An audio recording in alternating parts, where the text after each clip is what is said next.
Hey there, friends. Welcome back to Who the Heck Did I Marry? Episode 5.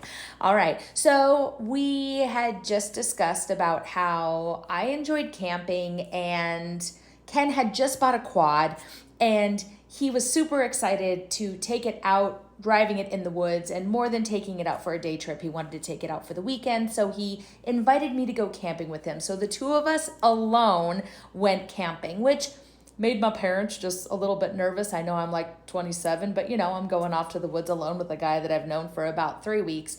But I told him where we were going and our plans, and that I trusted him at this point, and things were moving pretty quickly. So we went on this camping trip, and it was just the two of us. So it really gave us a lot of time to kind of talk and chat and get to know each other, which was very cool.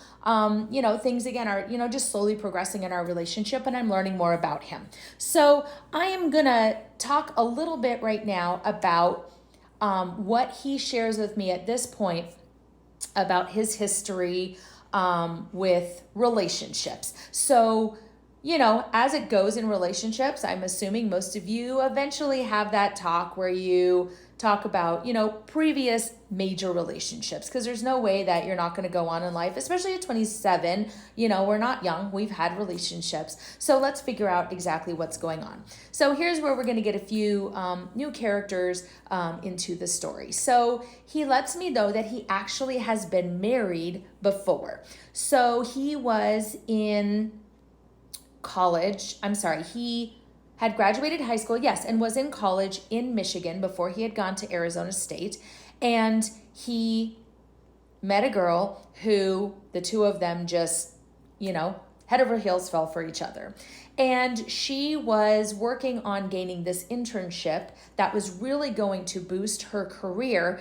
And, they were inseparable. And in their minds, they had the best intentions down the road of getting married, but were very young.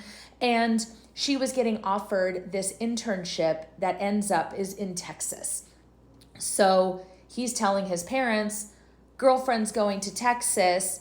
We'll call her College Barbie. So College Barbie is going to work this internship and continue schooling in Texas, and he doesn't want to leave without her. So parents say, well, strong Christian values, and we don't believe that you should marry or that you should live with somebody before you get married, because the intention was that she had to provide her own location for living to do this internship job. So she was gonna, she was gonna have to get an apartment, and obviously he wanted to go with.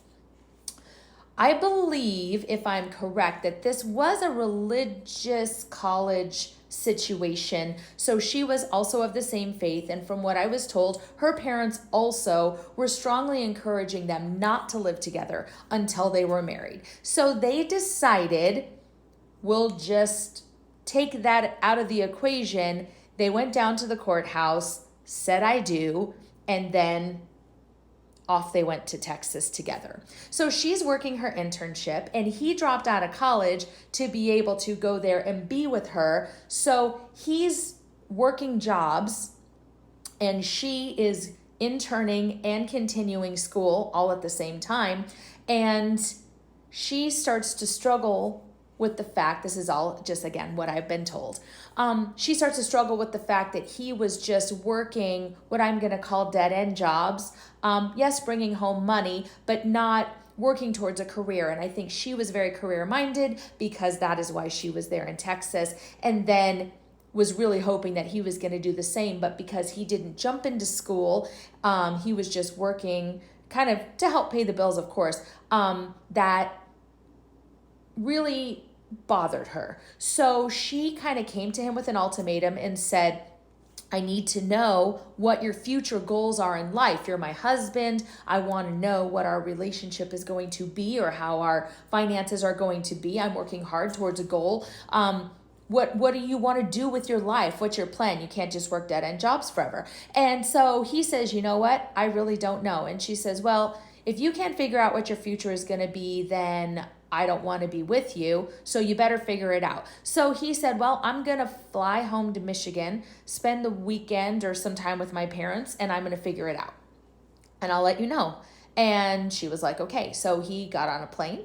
He flew back to Michigan and stayed with his parents. And it was in that point in time that he decided that he wanted to go to the University of Michigan and become a veterinarian because he loved animals, especially dogs, and he definitely wanted his future to be around animals, and University of Michigan had a great veterinary program. So he lets her know that that is going to be his path and that he's going to be applying at the University of Michigan, and that's what he's going to do.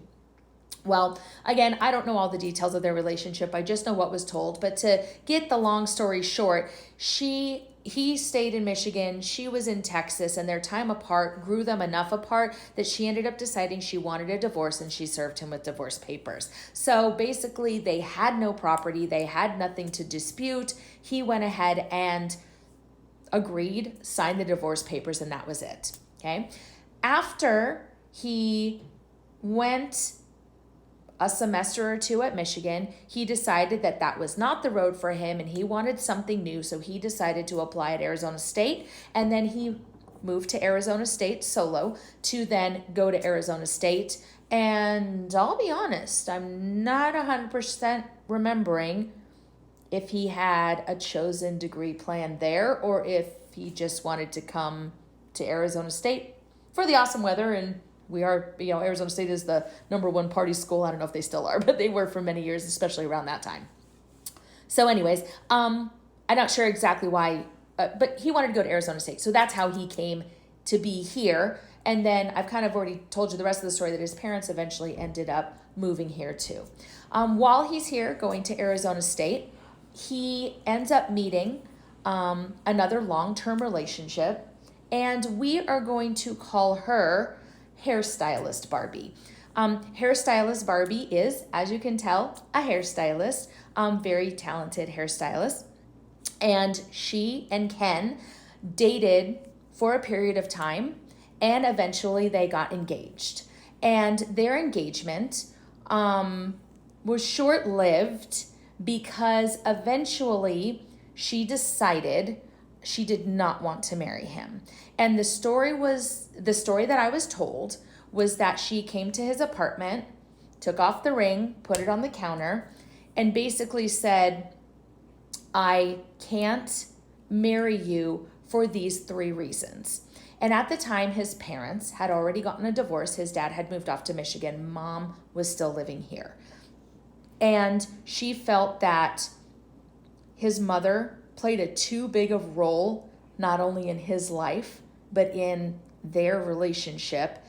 She kind of felt like she had to be the friend and kind of the support for his mother because dad was gone, and that was the best female companion she could have. Also, there was a concern about his future, which again is a little bit of a running thread already. There's way more to come about that. But she felt like he, at this point, I believe he was no longer going to school and wasn't quite sure where he was going with his life and future. Finally, she felt like he didn't always put her first. When it came to friends or her, she was always welcome around, but it seemed like the friends always came first. He always made plans with the friends first. So there was always she never felt like the #1 priority. So due to these 3 things, she went to his apartment, said, I'm done, put the ring on the counter, walked out, and he tells me he has never seen or spoken to her again since that day. So on this camping trip, I've just been given the 411 of his girlfriends, and spoiler alert, we're going to hear about at least one of these characters in the future. So until next time, friends, we'll see you on the next video.